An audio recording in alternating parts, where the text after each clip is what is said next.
緩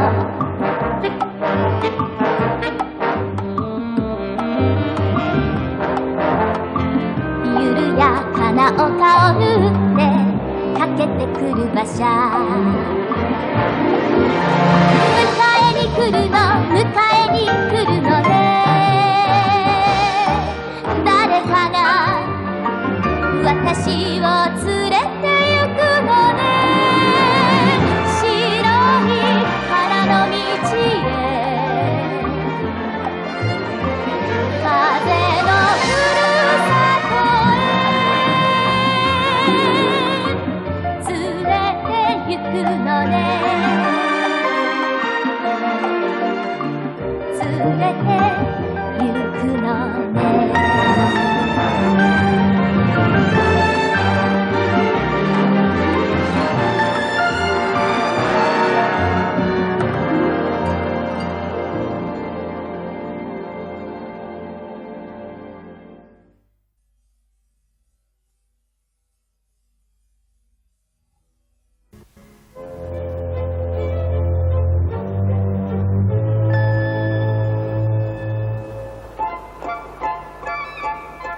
The children of Avonlea found it hard to settle down to a humdrum life again.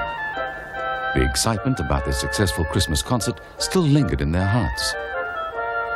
Anne, especially, found school boring and unexciting. How could doing mathematics ever compare with practicing heart-rending groans?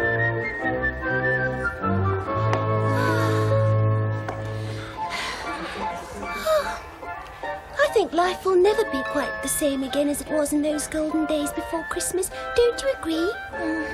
Diana had also found it difficult to adjust to the normal school routine again. There were no more afternoon rehearsals for the concert, only homework to be done. Oh, I miss it so. I'm so bored, life has become grey. Oh, the theatre. Marilla must have known all the time that this would happen. That's why she was so against the school concert. Marilla's so sensible. She always does the right things, and I admire her for that. I suppose it's good to be sensible, but I don't want to be. I think sensible people are just so terribly unromantic. They miss out on life. Mrs. Lindy says there's no danger of my ever being sensible, but you can never tell. Sometimes when I think about it, I get awfully scared. I get this horrible premonition that one day I'll become a sensible person too. How terrible. I couldn't sleep last night. I just lay awake and imagined the concert over and over again, every little detail, from the beginning to the end, everything. And you know, that's the difference between really wonderful things and unimportant little trifles. You quickly forget the small things, but the big things will stay with you forever.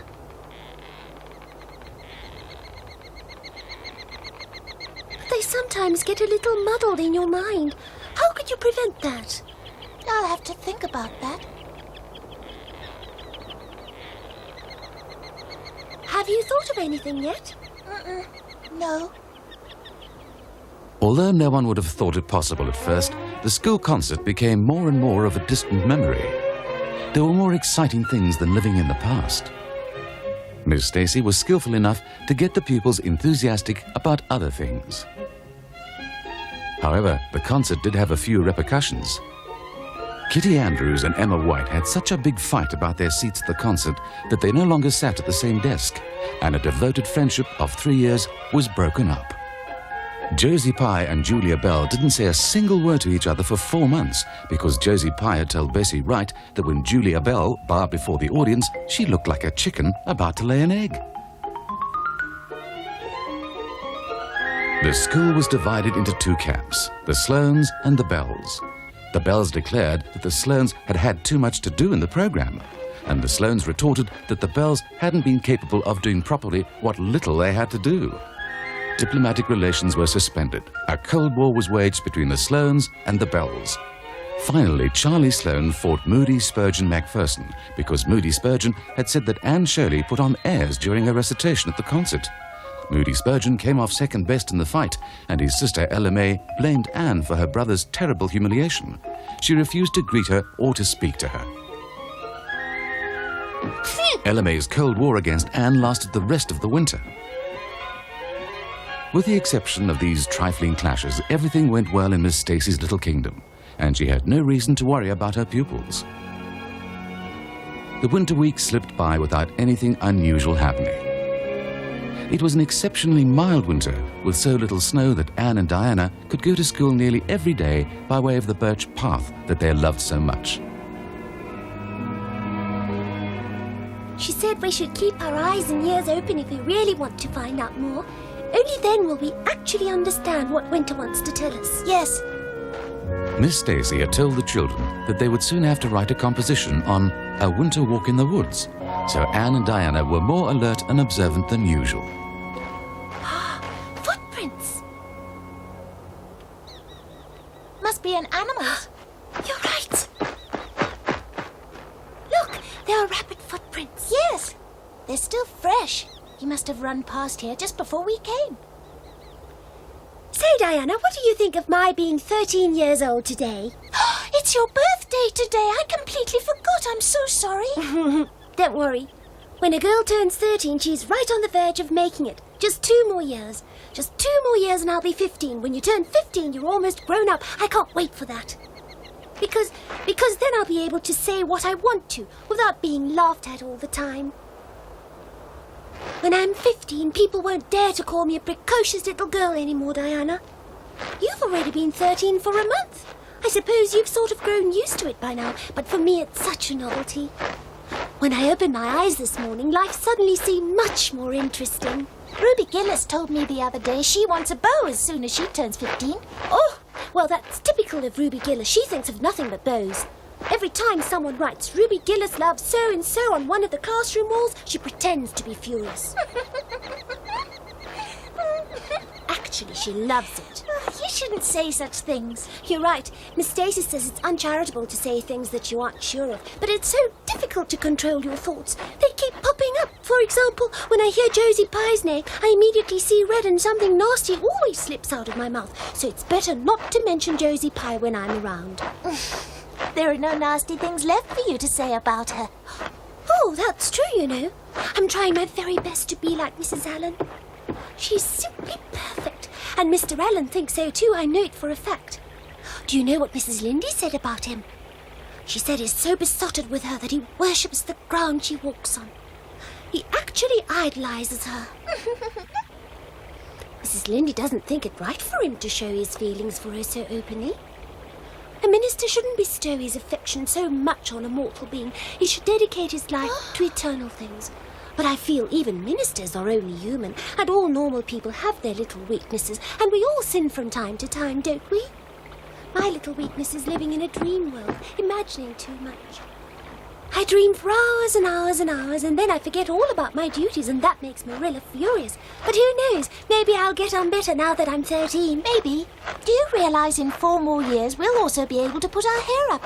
Alice Bell's only 16 and she's wearing hers up, but that's ridiculous. I'll wait until I'm 17. I think 17 is the right age for that.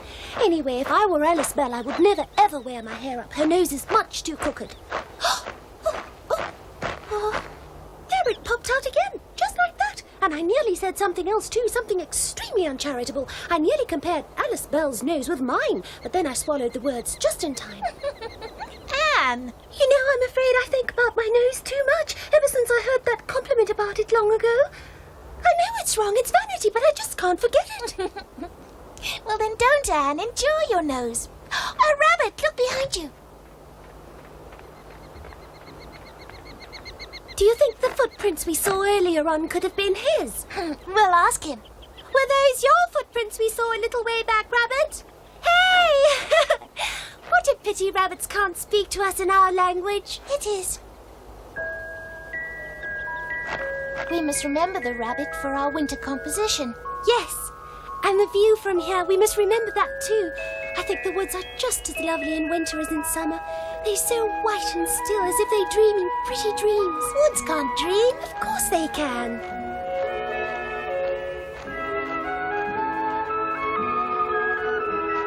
Oh, just look at the sunset.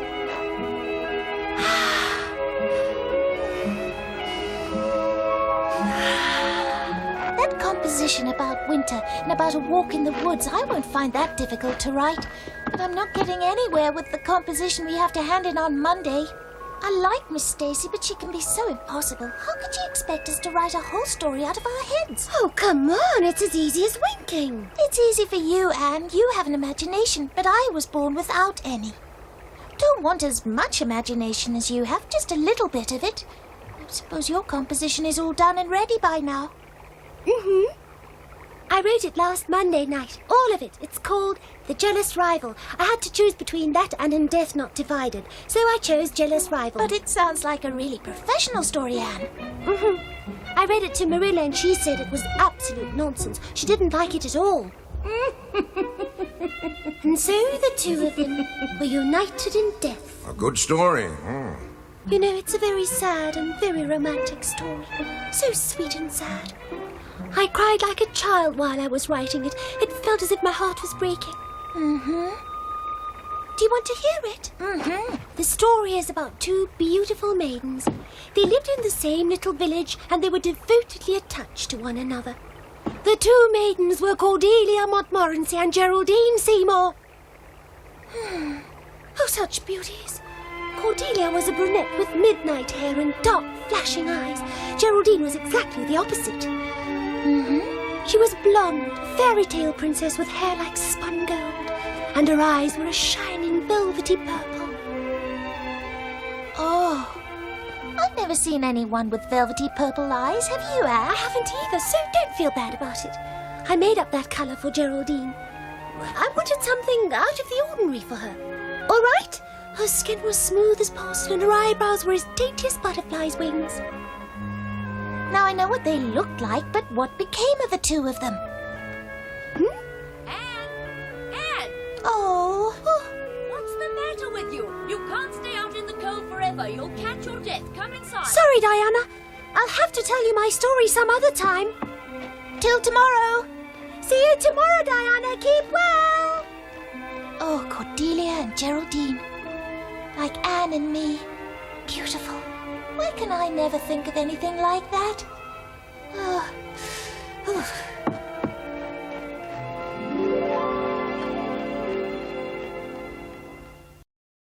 Cordelia and Geraldine grew in beauty side by side. By the time they turned 17, they were both so exceptionally beautiful that it was impossible to say who was the more beautiful. Then one day an elegant young man came to their village. His name was Bertram Devizzi. Immediately he fell in love with a fair Geraldine.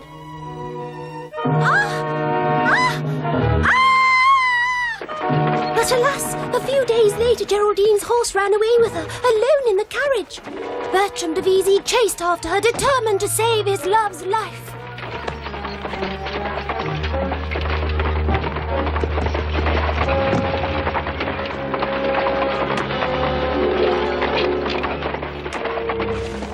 He jumped from the carriage with her, and she fainted in his arms. Bertram carried her home 3 miles in his strong arms. The carriage was smashed to bits. The most difficult part for me was when Bertram proposed to Geraldine. I don't have any experience to go by, as you well know, so I made a plan. I asked Ruby Gillis whether she perhaps knew anything about how men propose to women. I thought she'd be likely to be an authority on the subject, seeing that she had so many sisters who are married. Do you understand my problem? Mm-hmm. So then one day, Ruby Gillis confided to me that she was hiding in the pantry cupboard when Malcolm Andrews proposed to her eldest sister Susan. Ruby Gillis says Malcolm told Susan that his father had given him the farm in his own name at last. And Ruby says Malcolm then said to his sister, "What do you say, my darling pet, if we get hitched in September?" Oh. And then Susan said to Malcolm, "Well, yes, well, no, I don't know. Let me think about it." And before Susan could actually think about it, the engagement was announced. But I didn't like that kind of proposal. I wanted a more romantic one. So in the end, all I could do was to imagine it for myself. I wanted it to be very flowery and poetic, so Bertram went down on his knees before Geraldine and gazed deep into her eyes. Even though Ruby Gillis says they don't do that kind of thing anymore nowadays, Geraldine accepted him in a speech a page long about eternal love. I took a lot of trouble with that speech. I rewrote it 5 times, and I look upon it as my masterpiece. Bertram put a beautiful diamond ring on Geraldine's finger and an exquisite ruby necklace around her neck. And then Bertram said to his beloved, "I'll take you to Europe for our honeymoon." Bertram was rich. But then shadows began to darken their path of happiness. Cordelia had never admitted it, but she was secretly in love with Bertram herself. She was jealous and furious, especially when she saw the diamond ring and the ruby necklace. She couldn't bear to look at the brilliant precious stones. Their brightness sent daggers through Cordelia's heart, and so all her affection for Geraldine turned to utter hatred. Cordelia was bitter. She vowed Geraldine would never marry Bertram, but she pretended to be a friend, the same as ever.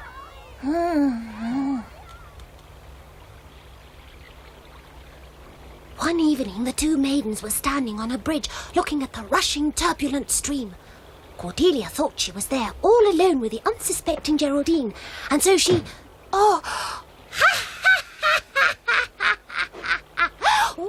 She laughed like a devil, loudly and wildly, and then she raised her arms like this, and then she pushed Geraldine over the parapet into the torrent. But Cordelia was not alone. Bertram saw what had happened. Not thinking twice, he plunged into the current, exclaiming, "I will save thee, my peerless Geraldine!" But alas, he had forgotten he couldn't swim. By the time he remembered, it was too late.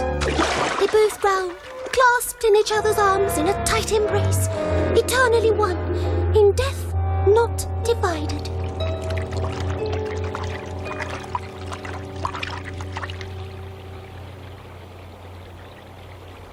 Their bodies were washed ashore and later buried in one grave. The funeral was deeply moving. You know, it's actually so much more effective and romantic to end a love story with a funeral rather than with a wedding. And what happened to Cordelia? Cordelia went insane from remorse, and every day she came back to the place of her hideous deed, gazing into the black waters. And then one day, she plucked up all her courage, said her last prayer, and jumped to her death. Oh, it's such a beautiful story, Anne. I can't believe you can make up such thrilling things out of your head.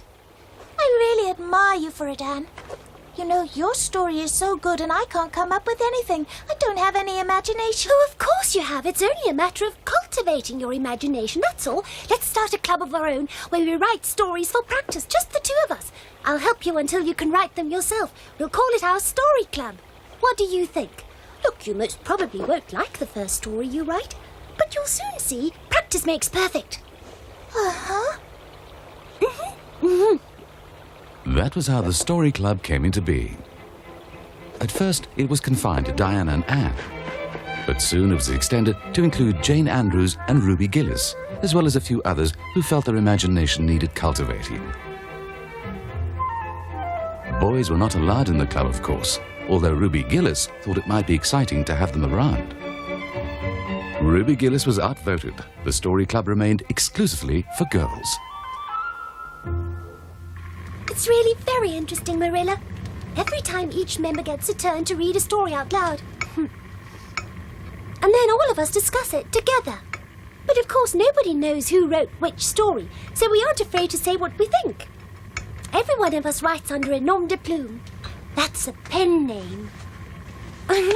Mine is Rosamond Montmorency. How do you like that? But I thought your pen name was Cordelia Fitzgerald. No, never, Marilla. Whatever gave you that idea? Cordelia's too well known. We write stories about everything and anything. Ruby Gillis is our most prolific writer, but her stories aren't good. She's much too sentimental and she's always going on about love. Jane Andrews never writes about love. She says she'd feel silly if she had to read it out loud. Diana puts too many murders in her stories. She says she never knows what to do with the people, so she kills them off to get rid of them. Amusing, isn't it? We're doing well. I usually have to tell them what to write about, but that's easy. I have many ideas. I honestly think this story writing business is the most foolish one you've ever come up with yet. Oh.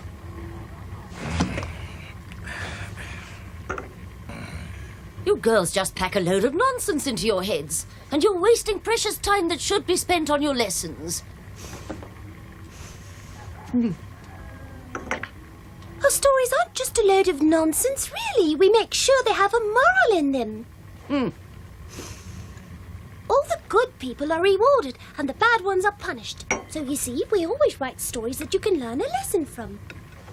Remember, in all worthwhile stories, the moral is a big thing. Mr. Allen said so just the other day. Morals play a very important part in our lives. Last Wednesday, when I was invited over for tea, I read one of my stories to him and Mrs. Allen. They were impressed. They agreed that the moral of my story was excellent, but they laughed in the wrong places. I actually prefer people to cry.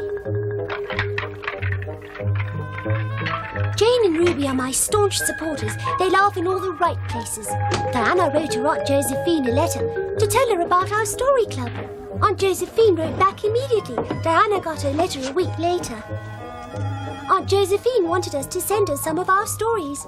So we copied out 4 of our best stories and sent them to her. She wrote back that she had never read anything so amusing in her life.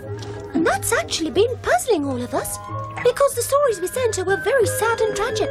Almost all of the people in them died. Nevertheless, Aunt Josephine liked them, and I'm glad about that. Because it means that our club is doing some good in the world. And we should always do good in what we do, what we think, and what we strive for. That's what Mrs. Allen taught us at Sunday school the other day. When I grow up, I want to be like Mrs. Allen. I really admire her.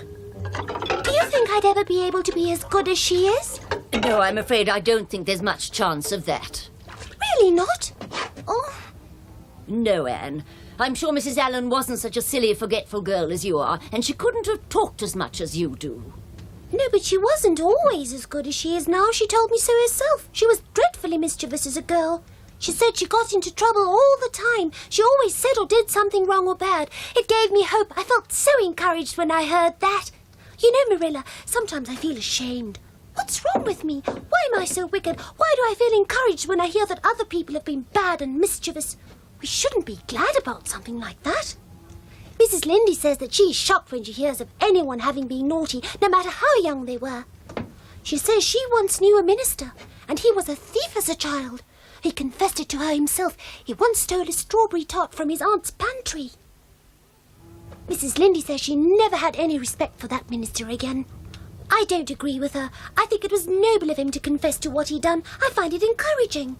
Very encouraging. It shows you boys who do naughty things may grow up to be ministers in spite of it. Anne. Charlie Sloane stole apples the other day. And it wasn't necessary. The Sloanes have a whole big apple orchard. Nevertheless, Charlie could still become a minister. You can speculate about his future some other time. First, finish washing the dishes. The water must be cold and greasy by now. You've taken half an hour longer than you should, and it's all because of your never-ending talking. Oh. Learn to work first and talk afterwards.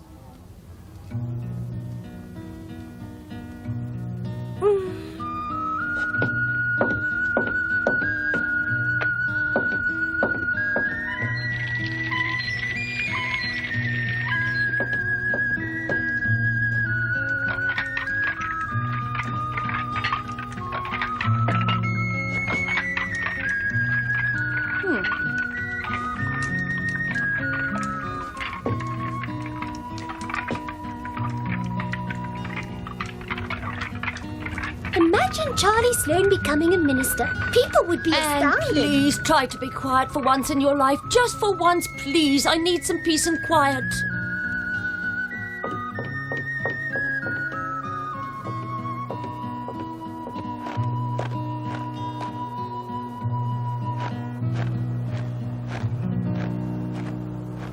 Marilla didn't have an easy time with Anne. She was always coming up with something that caused an upheaval in the house.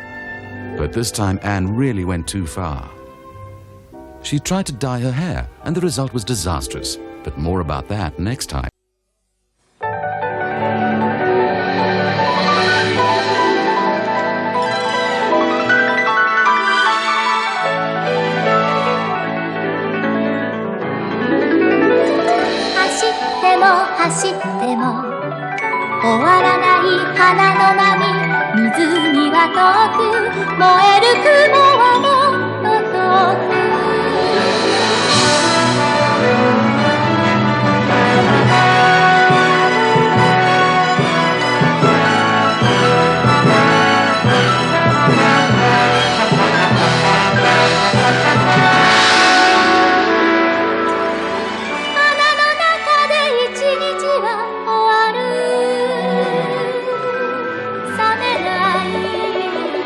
夢